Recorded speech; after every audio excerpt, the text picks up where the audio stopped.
Aryan invasion തിയറിയെക്കുറിച്ച് ഒരുപാട് പഠനങ്ങൾ നടന്നിട്ടുണ്ട്, ഒരുപാട് ഡിബേറ്റുകൾ നടന്നിട്ടുണ്ട്.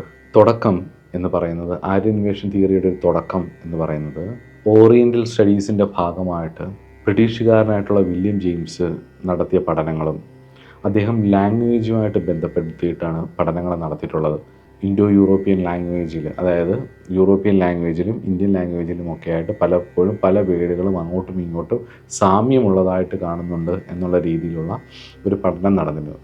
അതിനുശേഷം മാക്സ് മുള്ളർ വന്ന സമയത്ത് ഇത് വെറും ലാംഗ്വേജിൻ്റെ മാത്രം കാര്യമല്ല എന്നും ഇവിടെ ഒരു ആര്യൻ ഇൻവേഷൻ നടന്നിട്ടുണ്ട് എന്നും പറയപ്പെടുന്നു. മാക്സ് മുള്ളർ ആണ് ഇത് വളരെ പ്രശസ്തമാക്കിയതെന്ന് വേണമെങ്കിൽ പറയാം. ഇന്ത്യയിൽ ഓടുന്ന പലരുടെയും ജീൻ അല്ലെ ബ്ലഡ് എന്ന് പറയുന്നത് ആര്യൻസിൻ്റെ ആണെന്നും പറയുന്നു. അത് സമയത്ത് വടക്കേ ഇന്ത്യയിൽ, അതായത് ഇന്നത്തെ ആ ഭാഗത്ത് ആര്യൻസിൻ്റെ ഇൻവേഷൻ നടന്ന സമയത്ത് അവിടെ ഉണ്ടായിരുന്നവർ തെക്കേ ഇന്ത്യയിലേക്ക് മൈഗ്രേറ്റ് ചെയ്യപ്പെട്ടു എന്നുമൊക്കെയാണ് അദ്ദേഹത്തിൻ്റെ തിയറിയും അതുമായിട്ട് ബന്ധപ്പെട്ടിട്ടുള്ള ചില കാര്യങ്ങളും. അതിനുശേഷം കുറേ മുന്നോട്ട് പോകുന്ന സമയത്ത് എർദർ ഡി ഗോബിന്യു എന്ന് പറയുന്ന ആൾ ഇതൊരു സുപ്പീരിയർ റേസ് ആണെന്നും ഇവർക്ക് ഒരു സിവിലൈസേഷൻ ഇവർ വളരെ സിവിലൈസ്ഡ് ആണെന്നും ഇവർക്കൊരു സിവിലൈസേഷൻ കൊണ്ടുവരാൻ വേണ്ടി ആരെയും ആക്രമിക്കാമെന്നും ഒക്കെയുള്ളൊരു രീതി ഇത് കൊണ്ടുവന്നിരുന്നു. ആര്യൻസ് വന്നതുമായിട്ട് ബന്ധപ്പെട്ടിട്ട് പിന്നെ ഒരുപാട് ഡിബേറ്റുകളും പല കാര്യങ്ങളുമായിട്ട് നടക്കുന്നുണ്ട്. അതിൽ പ്രധാനമായിട്ടും ആർക്കിയോളജിക്കൽ സ്റ്റഡീസ് പറയുന്നത് ഇങ്ങനെയൊരു ആര്യൻ ഇൻവേഷൻ നടന്നതായിട്ടോ ഇങ്ങനെയൊരു യുദ്ധം നടന്നതായിട്ടോ ഉള്ള ഒരു തെളിവ് ഇന്ന് വരെ കിട്ടിയിട്ടില്ല. അതുപോലെ തന്നെ ഈ ആര്യൻ ഇൻവേഷൻ തിയറിയുടെ ഭാഗമായിട്ട് പറയുന്ന ജെനറ്റിക്കൽ കാര്യത്തിനും കൃത്യമായിട്ടുള്ളൊരു എവിഡൻസ് ഇല്ല എന്നുള്ളത് കൊണ്ട് തന്നെ ഈ ആര്യൻ ഇൻവേഷൻ തിയറി എന്ന് പറയുന്ന കാര്യം മിക്കയിടത്തും ഫെയിലാവുകയാണ് ചെയ്തത്. അതിന് പ്രധാനമായിട്ടും ചൂണ്ടിക്കാണിക്കുന്നത് ആർക്കിയോളജിക്കൽ സ്റ്റഡീസിൽ നിന്നുണ്ടായിട്ടുള്ള എവിഡൻസ് ഇതിനില്ല.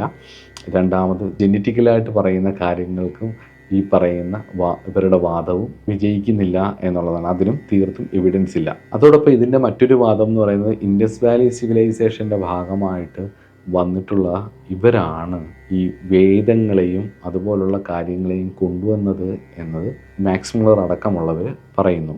എന്നാൽ ഫ്രീഡം ഫൈറ്ററും അതുപോലെ യോഗിയുമായിരുന്ന അരബിന്ദോയുടെ കംപ്ലീറ്റ് വർക്ക്സിൽ ശ്രീ അരബിന്ദോ പറയുന്നു, ഇവരാണ് കൊണ്ടുവന്നത് എങ്കിൽ ഇവരുടെ ഒരു സംസ്കാരത്തിനും ഇത്രത്തോളം സാൻസ്ക്രിറ്റിൻ്റെ ഇത്രയും വളരെ കോംപ്ലക്സിറ്റി ആയിട്ടുള്ള പല കാര്യങ്ങളും, വൃത്തം അങ്ങനെയൊക്കെ പറയുന്ന ഒരു കാര്യങ്ങൾ ഇവരുടെ ലാംഗ്വേജിലും അധികം കാണുന്നില്ല എന്നുള്ളതും, രണ്ടാമത് മോക്ഷത്തെക്കുറിച്ച് പറയുന്ന ഒരു കാര്യങ്ങളും ഈ മറ്റൊരു സിവിലൈസേഷനുകളിലും അധികം കണ്ടിട്ടില്ല എന്നുള്ളതും കൂടി അരബിന്ദോ പറയുന്നു. കാരണം മോക്ഷമല്ല, സ്പിരിച്വലി അൺമാനിഫെസ്റ്റേഷൻ ആയിട്ടുള്ള സോളിൻ്റെ അവസ്ഥയാണ്, പരമപദ പ്രാപ്തിയാണ് മനുഷ്യ ജീവിതത്തിൻ്റെ ആത്യന്തിക ലക്ഷ്യം എന്ന് പറയുന്ന വൈദിക സംസ്കാരത്തിൻ്റെ ഒന്നും തന്നെ ഇവരുടെ ഒരു കാര്യങ്ങളിലും കാണുന്നില്ല എന്ന് ശ്രീ അരബിന്ദോ ചൂണ്ടിക്കാണിക്കുന്നു, അരബിന്ദോ മഹർഷി ചൂണ്ടിക്കാണിക്കുന്നു.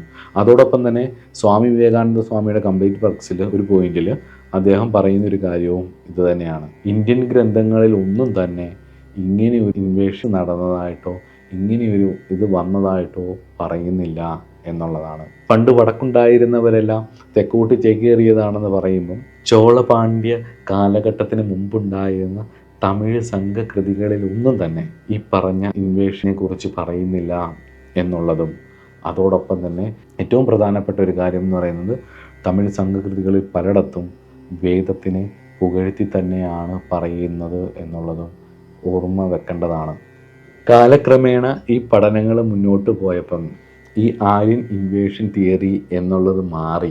അവർ തന്നെ പറയുന്നത് യുദ്ധമൊന്നും നടന്നിട്ടുണ്ടാവില്ലായിരിക്കാം, പക്ഷേ ഇങ്ങനൊരു സംഭവം നടന്നിട്ടുണ്ട് എന്ന് പറഞ്ഞിട്ട് അതിന് ആര്യൻ മൈഗ്രേഷൻ തിയറി AIT എന്നുള്ളത് മാറിയിട്ട് ആര്യൻ മൈഗ്രേഷൻ തിയറി ആയിട്ടിത് മാറി. ഒരു കാര്യം കൂടെ, ഒരു കോറും കൂടെ നമ്മൾ വേറൊരു രീതിയിലൊന്ന് ചിന്തിക്കണം. കാരണം വെച്ചാൽ ഈ തിയറി ആരാണ് പറഞ്ഞത്, പറയുന്നവരുടെ മൈൻഡ് സെറ്റ് എന്താണ്, അവരുടെ മോട്ടീവ് എന്താണ് എന്നുള്ളതും കൂടി നമ്മൾ ചിന്തിക്കണം.